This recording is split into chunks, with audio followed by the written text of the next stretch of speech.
ओम गंगणपतये नमः। आप सभी को सकट चौथ व्रत की हार्दिक शुभकामनाएं। भगवान गणपति आपकी समस्त शुभ कामनाओं को पूर्ण करें। माघ मास की कृष्ण पक्ष की चतुर्थी तिथि को सकट चौथ का व्रत करते हैं और ये व्रत हम धारण करते हैं संतान की लंबी आयु के लिए, संतान की सुरक्षा के लिए और संतान को उसके जीवन में सफलता की प्राप्ति हो, उन्नति की प्राप्ति हो, इस कामना से। और साल 2026 में सकट चौथ का व्रत हम धारण कर रहे हैं। 6 जनवरी 2026 को दिन होगा मंगलवार का। दोस्तों, आज की वीडियो में आप सुनेंगे सकट चौथ व्रत की कथा। पौराणिक कथा के अनुसार एक बार देवतागण संकट में घिरे हुए थे तो वे कैलाश पर्वत पर भगवान शिव की शरण में आए। अब वहां पर भगवान गणेश और कार्तिकेय जी दोनों उपस्थित थे। भगवान भोलेनाथ ने अपने पुत्रों कार्तिकेय और गणेश से पूछा कि तुम दोनों में से कौन देवताओं के संकट को दूर करेगा। अब दोनों ने ही कहा कि वो देवताओं को संकट से उबार सकते हैं। भगवान महादेव ने कहा कि तुम दोनों में से जो पहले धरती की परिक्रमा करके आएगा उसे ही देवताओं के संकट को दूर करने का अवसर मिलेगा। अब ये सुनते ही कार्तिकेय मोर पर सवार होकर पृथ्वी की परिक्रमा करने चल दिए। भगवान गणेश जी का वाहन तो मूषक था और उससे पृथ्वी की परिक्रमा जल्दी कर पाना तो बिल्कुल भी संभव नहीं था। उन्होंने एक उपाय सोचा। अब भगवान गणेश जी मूषक पर सवार होकर अपने माता पिता की परिक्रमा करने लगे और 7 बार परिक्रमा करने के बाद वे अपने माता पिता को प्रणाम करके एक तरफ खड़े हो गए। कुछ ही देर बाद कार्तिकेय भी वहां आ गए और स्वयं को विजेता बताने लगे। इस पर शिवजी ने गणेश जी से पूछा कि उन्होंने पृथ्वी की परिक्रमा करने की जगह माता पिता की परिक्रमा क्यों की। तब गणेश जी ने कहा कि माता पिता के चरणों में ही समस्त लोक होता है। यह सुनकर भगवान शिव अत्यंत प्रसन्न हो गए और गणेश जी को विजयी घोषित किया और उन्होंने गणेश जी को ही देवताओं का संकट दूर करने का आदेश भी दिया। साथ ही गणेश जी को यह भी आशीर्वाद दिया कि जो भी व्यक्ति चौथ के दिन व्रत रखकर तुम्हारी पूजा करेगा और चंद्रमा को अर्घ्य देगा उसके सभी संकट दूर होंगे और पाप भी मिटेंगे। उसे पुत्र, धन, सुख, समृद्धि आदि की प्राप्ति भी होगी। इसलिए बुद्धि और विवेक के देवता भगवान गणपति की आराधना करने से बुद्धि में भी वृद्धि होती है। दूसरी पौराणिक कथा के अनुसार एक नगर में एक बुढ़िया रहती थी। वह गणेश जी की परम भक्त थी। हमेशा चतुर्थी का व्रत रखती थी और गणेश जी की पूजा करती थी। एक दिन गणेश जी प्रकट हो गए और उससे बोले कि आज तुम जो चाहो मांग लो, मन की मुराद पूरी होगी। इस पर बुढ़िया ने गणेश जी से कहा कि उसे तो मांगना ही नहीं आता, वह कैसे कुछ मांगे। तब गणेश जी ने कहा कि तुम अपने बेटे और बहू से जाकर सलाह ले लो। इस पर बुढ़िया ने अपने बेटे से कहा कि भगवान गणेश जी ने कुछ मांगने को कहा है तो क्या मांगूं। उसने कहा कि धन मांग ले। उसकी पत्नी ने कहा कि नाती मांग ले। बुढ़िया ने पड़ोस में जाकर लोगों से पूछा तो उन्होंने कहा कि धन और नाती का तुम्हें क्या लाभ है, तुम तो अंधी हो। अपने लिए गणेश जी से आंखों की रोशनी मांग लो। बुढ़िया ने गणेश जी से कहा कि आप प्रसन्न हैं तो 9 करोड़ की माया दो, निरोगी काया दो, अखंड सुहाग दो, आंखों की रोशनी दो, नाती और पोता दो, सुख और समृद्धि दो और जीवन के अंत में मोक्ष दो। देखो, बुढ़िया ने एक ही लाइन में सब कुछ मांग लिया। इस पर गणेश जी ने कहा कि बुढ़िया माँ, तुमने तो मुझे ठग ही लिया, लेकिन जाओ, तुम्हारी सब मनोकामनाएं पूरी हों। उसके बाद गणेश जी वहां से चले गए और बुढ़िया को सब कुछ प्राप्त हो गया। तो प्रेम से जयकारा लगाइए, भगवान गणेश की जय। सकट चौथ की अगली कथा के अनुसार सतयुग में राजा हरिश्चंद्र के राज्य में एक कुम्हार रहता था। एक बार तमाम कोशिशों के बावजूद भी जब उसके बर्तन कच्चे रह जा रहे थे तो उसने ये बात एक पुजारी को बताई। उस पर पुजारी ने बताया कि किसी छोटे बच्चे की अगर बलि दी जाए तो ये समस्या दूर हो जाएगी। इसके बाद उस कुम्हार ने एक बच्चे को पकड़कर आमे में डाल दिया। वो सकट चौथ का दिन था। काफ़ी खोजने के बाद भी जब उसकी माँ को उसका बेटा नहीं मिला तो उसने गणेश जी के समक्ष सच्चे मन से प्रार्थना की। उधर जब कुम्हार ने सुबह उठकर देखा तो आमा में उसका बर्तन तो पक गए थे लेकिन बच्चा भी सुरक्षित था। इस घटना के बाद कुम्हार डर गया और राजा के समक्ष पहुंचकर पूरी कहानी सुनाई। उसके बाद राजा ने बच्चे और उसकी माँ को बुलवाया तो माँ ने संकटों को दूर करने वाले सकट चौथ की महिमा का वर्णन किया। तभी से महिलाएं अपनी संतान और परिवार के सौभाग्य के लिए और लंबी आयु के लिए और संतान की लंबी आयु के लिए इस व्रत को धारण करने लगी। जो संतानवती महिलाएं इस व्रत को धारण करती हैं, भगवान गणेश की कृपा से उनके संतान की हर समय रक्षा होती है और भगवान गणेश की कृपा से संतान की आयु भी लंबी होती है और भगवान गणेश उन्हें विद्या और बुद्धि का वरदान भी देते हैं। सकट चौथ व्रत की अगली कथा के अनुसार एक बार महादेव जी पार्वती सहित नर्मदा के तट पर गए। वहां एक सुंदर स्थान पर पार्वती जी ने महादेव जी के साथ चौपड़ खेलने की इच्छा व्यक्त की। तब शिव जी ने कहा, हमारी हार जीत का साक्षी कौन होगा।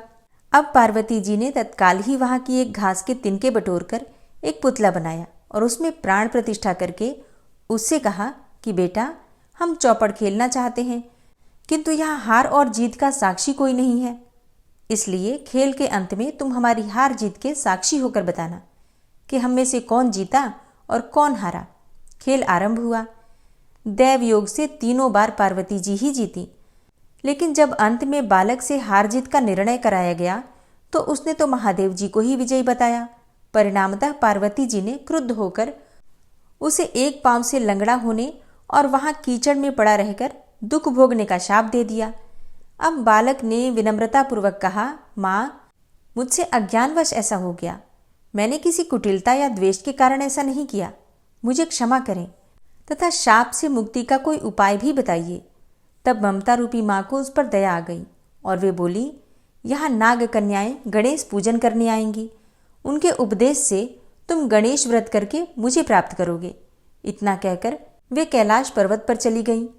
अब 1 वर्ष के बाद जब वहां पर सावन का महीना आया तो नाग कन्याएं गणेश जी के पूजन के लिए आईं और नाग कन्याओं ने गणेश व्रत करके उस बालक को भी व्रत की विधि बताई। उसके बाद बालक ने 12 दिन तक श्री गणेश जी का व्रत किया। तब गणेश जी ने उसे दर्शन देकर कहा कि मैं तुम्हारे व्रत से बहुत प्रसन्न हूँ, मनोवांछित वर मांगो। बालक बोला, भगवान, मेरे पाँव में इतनी शक्ति दे दो कि मैं कैलाश पर्वत पर अपने माता पिता के पास पहुंच सकूं और वे मुझ पर प्रसन्न हो जाएं। गणेश जी ने उसे वरदान दिया और तथास्तु कहकर अंतर्ध्यान हो गए। वरदान पाकर वह बालक भगवान शिव जी के चरणों में पहुंच गया। तब शिव जी ने उससे वहां तक पहुंचने के साधन के बारे में भी पूछा। तब बालक ने सारी कथा शिव जी को सुना दी और उधर उसी दिन से अप्रसन्न होकर माता पार्वती भगवान शिव जी से भी विमुख हो गई थी। तब भगवान शंकर ने भी बालक की ही तरह 21 दिन तक श्री गणेश जी का व्रत किया, जिसके प्रभाव से पार्वती के मन में स्वयं महादेव जी से मिलने की इच्छा जागृत हुई। वे शीघ्र ही कैलाश पर्वत पर आ पहुंची और वहां पहुंचकर पार्वती जी ने शिव जी से पूछा, हे भगवान, आपने ऐसा कौन सा उपाय किया जिसके फलस्वरूप मैं आपके पास भागी भागी आ गई। तब शिव जी ने गणेश जी के व्रत का इतिहास उनसे कह दिया और इसके बाद माता पार्वती ने अपने पुत्र कार्तिकेय से मिलने की इच्छा से 21 दिन तक 21-21 की संख्या में दूर्वा, पुष्प तथा लड्डुओं से गणेश जी का पूजन किया। 21वें दिन कार्तिकेय स्वयं ही पार्वती जी से आ मिले। उन्होंने भी माँ के मुख से इस व्रत का महात्म्य सुना और व्रत किया।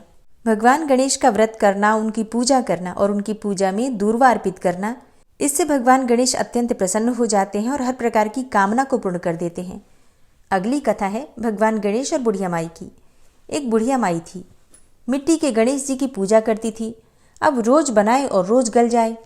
एक सेठ का मकान बन रहा था उन्हीं दिनों। तब वो जाकर मिस्त्रियों से बोली कि पत्थर का गणेश बना दो।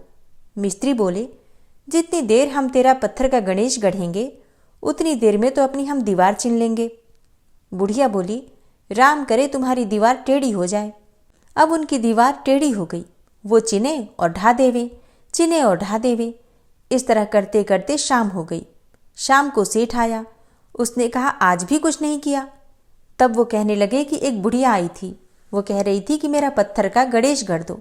हमने नहीं गढ़ा तो उसने कहा कि तुम्हारी दीवार टेढ़ी हो जाए, और तब से दीवार सीधी बन ही नहीं पा रही है। बनाते हैं और ढा देते हैं। मिस्त्रियों से यह बात सुनकर सेठ ने बुढ़िया को बुलवाया और सेठ ने कहा कि हम तेरा सोने का गणेश गढ़ देंगे, हमारी दीवार सीधी कर दे। सेठ ने बुढ़िया को सोने का गणेश गढ़ा दिया। सेठ की दीवार सीधी हो गई। जैसे सेठ की दीवार सीधी की वैसी ही सबकी करना। कहानी कहने वाले, सुनने वाले और हुंकारा भरने वाले सब पर अपनी कृपा करना। कई ऐसी जगह हैं जहाँ पर सकट चौथ के दौरान मेले भी लगते हैं। तो एक गांव में एक माँ बेटी रहती थी। अब एक दिन की बात है कि जब मेला लगा हुआ था तो बेटी ने माँ से कहा कि माँ, गांव के सब लोग मेला देखने जा रहे हैं, मैं भी मेला देखने जाऊंगी। अब माँ ने कहा कि वहाँ तो बहुत भीड़ होगी, कहीं गिर जाओगी तो चोट लग जाएगी। लेकिन लड़की ने माँ की बात ही नहीं सुनी। और मेला देखने के लिए चल पड़ी। माँ ने जाने से पहले बेटी को 2 लड्डू दिए और 1 घंटी में पानी दिया। माँ ने कहा कि 1 लड्डू तो गणेश जी को खिला देना और थोड़ा पानी पिला देना, दूसरा लड्डू तुम खा लेना और बचा पानी भी पी लेना। लड़की मेले में चली गई। मेला खत्म होने पर सभी गांव वाले वापस आ गए, लेकिन लड़की तो वापस ही नहीं आई। अब लड़की तो मेले में ही रह गई थी। लड़की मेले में गणेश जी के पास बैठ गई और कहने लगी कि 1 लड्डू और पानी गणेश जी तुम्हारे लिए और 1 लड्डू और बाकी बचा पानी मेरे लिए। अब जब तक तुम इसे खाओगे नहीं और पानी पियोगे नहीं, तब तक मैं भी लड्डू नहीं खाऊंगी और तब तक मैं घर भी नहीं जाऊंगी। और यही कहते कहते सारी रात बीत गई। अब गणेश जी सोचने लगे कि अगर मैंने ये 1 लड्डू और पानी नहीं पिया तो ये लड़की तो अपने घर नहीं जाएगी। यह सोचकर गणेश जी एक लड़के के वेश में आए और उससे 1 लड्डू लेकर खा लिया और साथ ही थोड़ा पानी भी पी लिया। इसके बाद गणेश जी कहने लगे कि तुम अपने लिए कोई वरदान मांगो, मांगो तुम्हारी जो भी इच्छा हो। अब लड़की मन में सोचने लगी कि क्या मांगूं, अन्न मांगूं या धन मांगूं, या अपने लिए अच्छा वर मांगूं, या खेत मांगूं या महल मांगूं। अब जब वो मन में सोच रही थी तो गणेश जी उसके मन की सारी बातों को जान गए। वो लड़की से बोले कि तुम अपने घर जाओ और तुमने जो भी मन में सोचा है वह सब तुम्हें मिलेगा। लड़की घर पहुंची तो माँ ने पूछा कि इतनी देर कैसे हो गई। बेटी ने कहा कि जैसा आपने कहा था मैंने वैसा ही किया है और देखते ही देखते जो भी लड़की ने सोचा था वह सब कुछ हो गया। हे गणेश जी, जैसे आपने उस लड़की की इच्छा पूरी की वैसे ही सबकी करना।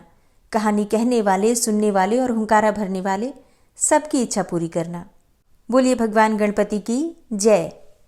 चतुर्थी तिथि का प्रारंभ हो रहा है 6 जनवरी 2026 को सुबह 8:01 पर और चतुर्थी तिथि का समापन होगा 7 जनवरी को सुबह 6:52 पर। तो ऐसे में 6 जनवरी 2026 को यानी कि मंगलवार के दिन सकट चौथ का संकष्टी चतुर्थी का व्रत हम धारण करेंगे। और बात करें इस दिन के शुभ मुहूर्त के बारे में तो देखिए 6 जनवरी 2026 को सूर्योदय काल का समय रहेगा सुबह 6:13 पर और सूर्यास्त का समय है शाम को 5:51 पर। जब हम कोई व्रत करते हैं तो प्रयास करना चाहिए कि ब्रह्म मुहूर्त में स्नान करें और ब्रह्म मुहूर्त का समय है सुबह 5:26 से सुबह 6:21 तक। बात करें अभिजीत मुहूर्त की तो अभिजीत मुहूर्त का समय है दोपहर में 12:06 से दोपहर 12:48 तक। अभिजीत मुहूर्त में आप कोई भी शुभ कार्य प्रारंभ कर सकते हैं और गोधूली मुहूर्त जो कि शाम की पूजा का समय होता है वो आपको प्राप्त हो रहा है शाम को 5:36 से शाम को 6:04 तक। और बात करें कि गणपति भगवान की पूजा कब करें, पूजा का शुभ मुहूर्त क्या होगा, तो देखिए सुबह 7:15 से दोपहर में 12:17 तक ये सर्वार्थ सिद्धि योग रहेगा। मतलब इतने समय तक सर्वार्थ सिद्धि योग आपको प्राप्त हो रहा है। तो सूर्योदय से लेकर दोपहर तक आप पूजा कर सकते हैं, कभी भी कर सकते हैं। सुबह 9:51 से दोपहर 1:45 तक ये भी बहुत अधिक शुभ मुहूर्त है। इस समय में भी आप पूजा कर सकते हैं। इसके अलावा भी इस दिन बहुत सारे शुभ मुहूर्त आपको प्राप्त होंगे, जैसे कि प्रीति योग प्रातः काल से लेकर और रात्रि में 8:21 तक रहेगा, तो ये भी बहुत शुभ योग है। इसके अलावा इस दिन अश्लेषा नक्षत्र है जो कि प्रातः काल से लेकर और दोपहर में 12:17 पर समाप्त हो रहा है। तो बहुत सारे शुभ मुहूर्त आपको प्राप्त हो रहे हैं, लेकिन इसी बीच में एक ऐसा भी मुहूर्त है जिस समय में आपको पूजा नहीं करना है। जी हाँ, एक मुहूर्त तो आप जानते ही हैं, राहु काल। राहु काल में कोई भी कार्य प्रारंभ नहीं करना है। तो पूजा करना चाहते हैं तो राहु काल का ध्यान रखना है। दूसरा एक और अशुभ मुहूर्त है जो कि भद्रा काल है। सकट चौथ के दिन भद्रा का साया है और भद्रा का प्रारंभ हो रहा है सुबह 7:15 पर और इसका समापन होगा सुबह 8:01 पर। तो पूरे 40 मिनट की भद्रा है। इस समय में आपको कोई भी शुभ कार्य नहीं करना है। अच्छा, भद्रा का वास है धरती लोक पर, तो इसीलिए इस समय में हम कोई भी पूजा नहीं कर सकते हैं। तो ऐसे में आपको ध्यान रखना है सुबह 7:15 से सुबह 8:01 तक, मतलब जब तक भद्रा काल है तब तक पूजा नहीं करना है। उसके बाद ही पूजा प्रारंभ करेंगे, ठीक है। तब तक आप तैयारी करके रखिए और 8:01 के बाद आप पूजा कर सकते हैं। और अब जानते हैं राहु काल कब से कब तक है। देखिए, राहु काल का समय है दोपहर में 3:03 से दोपहर 4:21 तक।